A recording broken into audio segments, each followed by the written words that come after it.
Ah, we plan and God laughs. I will say that I connected with Kathy 3-4 days ago and sent her my bullet points for this talk. And since then, as of yesterday, things have changed a little bit in terms of the direction that this talk is taking. So let us hold in affirmation that experience for us this summer unfolding for us. And for the time being, I am going to go straight into it and just ask that we take a breath together.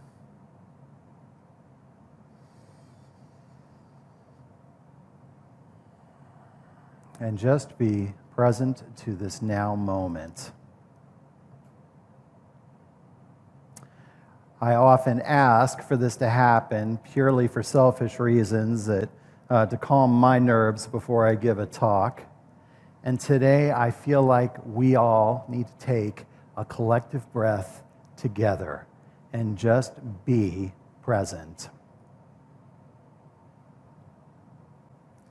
I have heard a lot in the last couple of days, various things that we are all experiencing as a community and beyond the confines of the community regarding some frustration and some anger around COVID, around Minneapolis, around politics in general. I have seen on Facebook some of the same sentiment coming from a lot of people, and that is that we've had it, that you have had it. And I have seen that very clearly through the postings that have been posted and the follow-up comments that are posted towards that posting. And they're coming from a place of frustration and anger and confusion and feeling out of control for all that is happening in our experience right now. And I am with you. I feel that very deeply. I had, as I was just mentioning before, had an outline of my talk about 4 days ago. I had my 3 bullet points, and I was feeling fairly comfortable with the direction that this was going, fairly comfortable with it anyway. And I know that Reverend Karen and Reverend Leslie will appreciate this, that our desire when we are up here is to be relevant.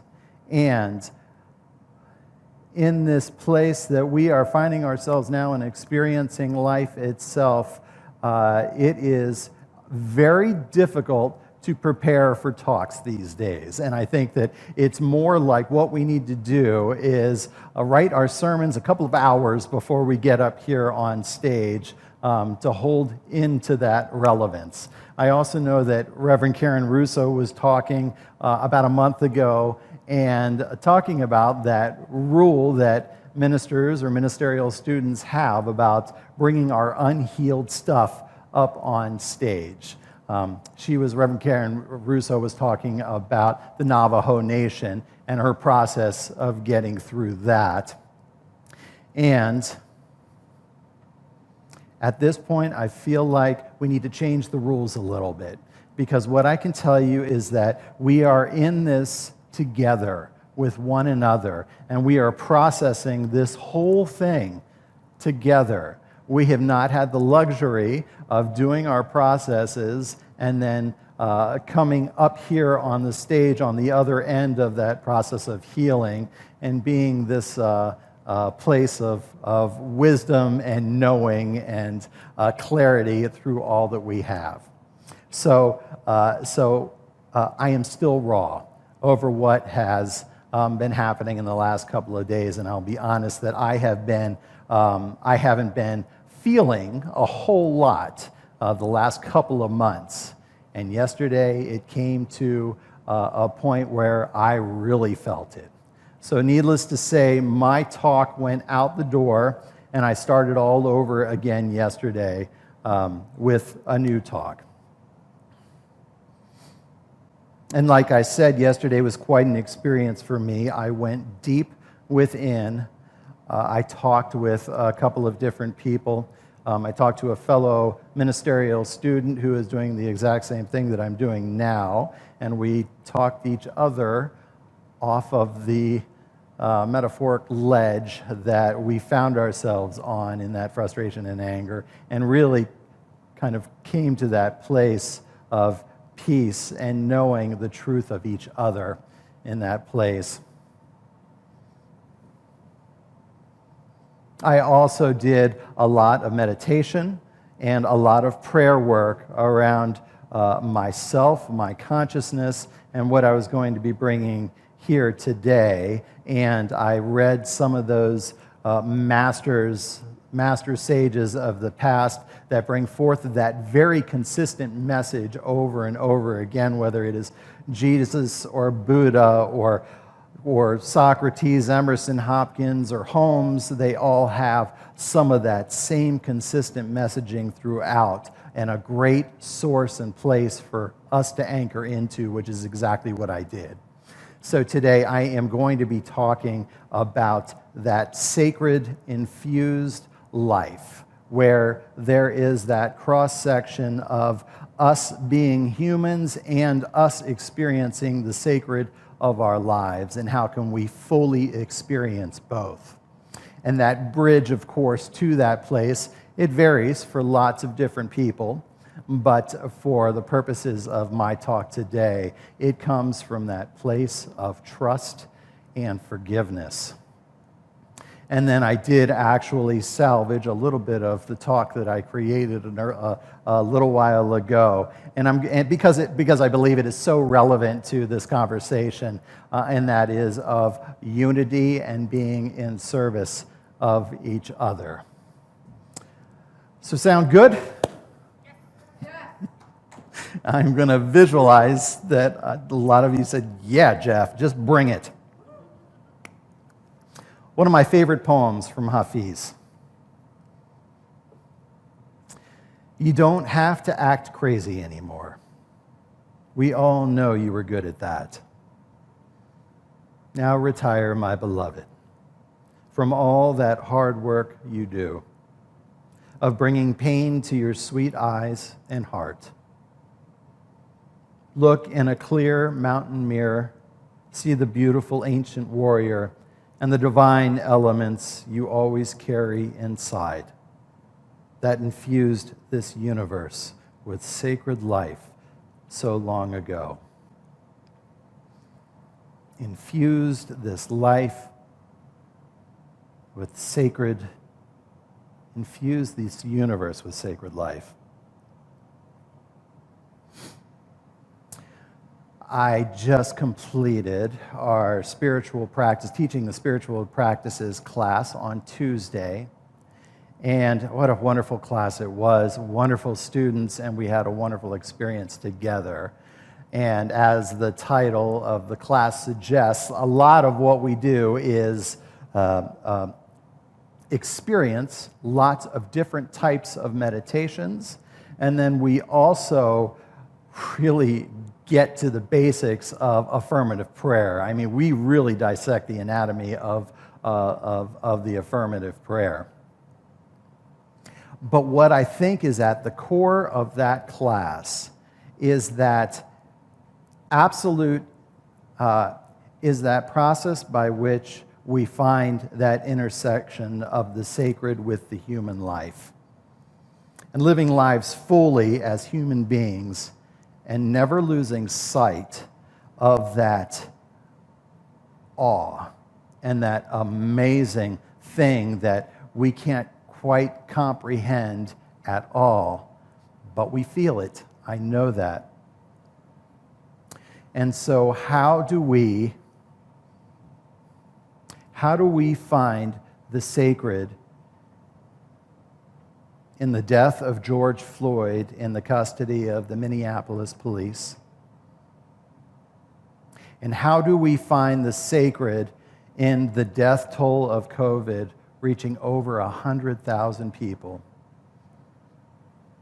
And how do we experience this seeming division that this country is going through and find that place of unabiding sacredness to it all? And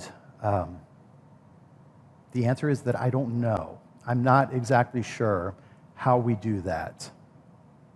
But here is, and truly I wish that I could say something up here that would really inspire everybody to be coming from that place of peace with everything that we approach in our lives. But it's unique for each individual. What I know for sure is that when I think back on my life, when I think about the situations that I have been, that I have experienced, the decisions that I've made, and what seemingly seemed like disaster in front of me and through me, and when I look back on the trajectory of my life in that way, when I look back on it, it is so easy to go, oh, I understand exactly why that block was placed in front of me.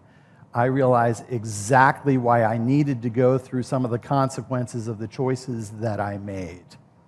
And so this is what I am getting at when I talk about trust. And being in that place right now that we do have no idea what the outcome is going to be, yet we can be in that place of absolute trust for all that is unfolding for our higher good. And we are already seeing evidence with this now, certainly with COVID. I know that we are experiencing new technology or existing technology that we were kind of forced into utilizing to bring us together. And I know that this is something that here at New Vision Center, we will continue to have this. This is something that is that we kind of felt forced into really implementing and utilizing, and now we see it as such a powerful way to bring messages out to you and the masses. And our online community has obviously grown substantially, and we are affirming that that will continue to be the case. I have also experienced that the stars seem brighter.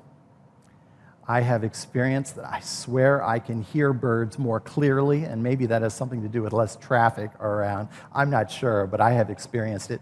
And for the first time last week in 2 months, I got a hug from somebody, and it was the most amazing hug that I have ever had. And what I know is that I will never take the touch from somebody else for granted again. That is so important to the human element of our lives, and a true bridge, I know, into the sacred. The other side to trust, I know, is forgiveness. And Wayne Dyer speaks to it so brilliantly when he says, when we forgive another person, we are really saying, I no longer give you the power to control how I think, feel, or behave. I now take responsibility for myself. There is ample proof out there that there are some human rights issues that we are all witnessing and experiencing. It affects us all.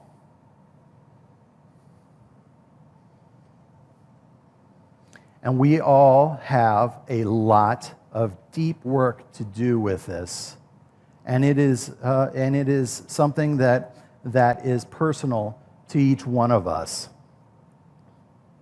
But what I know for sure is that as long as we are doing our thing, whether it is joining protests or writing letters to the lawmakers or to even our practices up here, or as practitioners, or just practicing our spiritual practice, as long as we go at it from a place of anger and fear or retaliation, what we are doing is absolutely contributing to the wholeness of this division and to the wholeness of the fear that is being collected right now.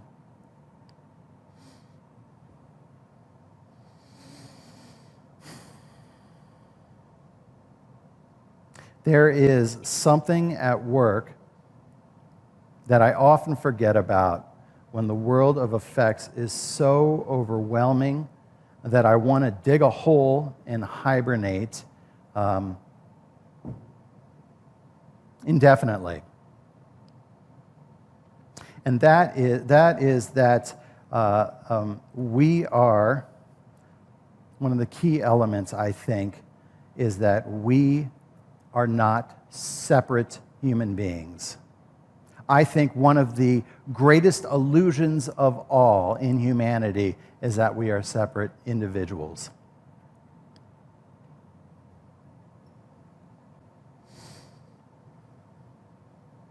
Reverend Karen sent me a reading earlier this week, and it absolutely maintains its relevancy for this talk as well. And it goes like this. Years ago, anthropologist Margaret Mead was asked by a student what she considered to be the first sign of civilization in a culture. The student expected Mead to talk about fish hooks and tools and clay pots and grinding stones, but Mead went into a different direction with her explanation. She said the first sign of civilization in an ancient culture was a femur that had been broken and then healed. Mead explained that in the animal kingdom, if you break your leg, you die. You cannot run from danger. You can't get to a river. You basically serve as low-hanging fruit for the prowling beasts. No animal survives a broken leg long enough for the bone to heal. A broken femur that has healed is evidence that someone has taken time to stay with the one who fell, has bound up the wound, has carried the person to safety, and has tended the person through recovery. Being with someone else through difficulty is where civilization starts. We are simply better when we are in service to each other. This is not part of a process of helping or fixing. It is coming from that place of equanimity and unity that we are. And in me serving another, I serve myself and I serve humanity and absolutely find the sacredness in it all. So let's bring that into prayer.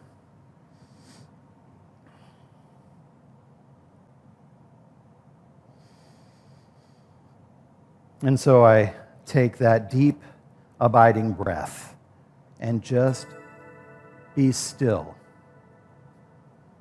recognizing that there is an allness and a goodness and something real that is taking place in our experience right here and right now. Call it God or Spirit or infinite intelligence, but there is a guiding, guarding, and directing that is going on in this experience that we are finding ourselves in right here and right now. And I trust with such a deep sense of faith and knowing that what is happening right now is truly that voice of the collective reaching forth and saying that we need attention, that there is love and unity to be expressed and exposed right here and right now. And so I absolutely identify myself with this unfolding. I absolutely identify myself with this trust and faith and service to all of humanity, regardless of who it is, what color, what creed, what sexual preference, whether they wear a mask or not. There is unconditional love here and now. And so I give grateful thanks for this knowing in our lives. I give grateful thanks for these beloveds on the other side of the camera watching this community unfold as it is right now. And I give grateful thanks for the honor of knowing the truth of everyone here.